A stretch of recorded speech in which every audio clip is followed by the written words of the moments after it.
किंवा कोण त्यांना पुरवठा करतोय हे विद्यार्थ्यांना जास्त याची माहिती असते। आणि म्हणून माझं विद्यार्थ्यांनाही आणि आपल्या सगळ्यांनाही माझं आव्हान राहील की अशी जर आपल्याला कुठे जर माहिती मिळत असेल की कुठेतरी असं सेवन होतंय, कोणी सेवन करतोय किंवा कोणी पुरवठा करतोय, तर आपण कृपया करून आम्हाला ती माहिती द्यावी। आपलं सगळ्यांचं कोणाचंच नाव आम्ही ओपन करणार नाही आणि आम्ही एक योग्य चांगलं जर माहिती ती व्यवस्थित आणि उपयुक्त आणि खरी जर निघाली तर त्याच्यामध्ये बक्षीस पण आम्ही देणार आहोत।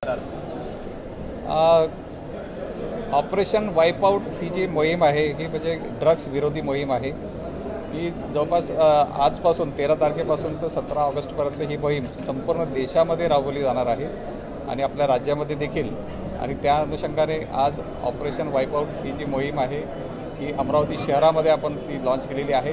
ड्रग्सच्या विरोधात कारवाया ह्या आधीपासूनच सुरू आहे, परंतु याच्यामध्ये लोकांमध्ये जनजागृती व्हावी त्याच्यासाठी विशेष आम्ही याच्यावर भर देणार आहे की जनजागृती आणि काउन्सिलिंग याच्यावर आम्ही भर देणार आहोत। तर हे सतत आता 13 तारखेपासून 17 तारखेपर्यंत रोज विविध जनजागृतीचे कार्यक्रम आम्ही शहरामध्ये घेणार आहोत। सर काय काय प्रोग्राम राहणार आहे विशेष याच्यामध्ये? आता आज तर हे आम्ही पोस्टर आणि एक पुस्तिका लॉन्च केलेली आहे।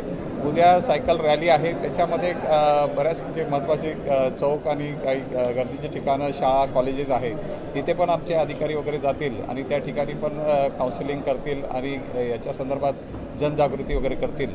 तर शाळा, कॉलेजेस आणि हे विद्यार्थी आमचं मेन जो टार्गेट एरिया आहे तो विद्यार्थी आहे।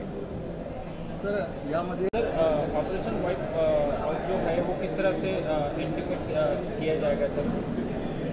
ऑपरेशन वाइप आउट जो है वो पूरे देश में ये किया जा रहा है।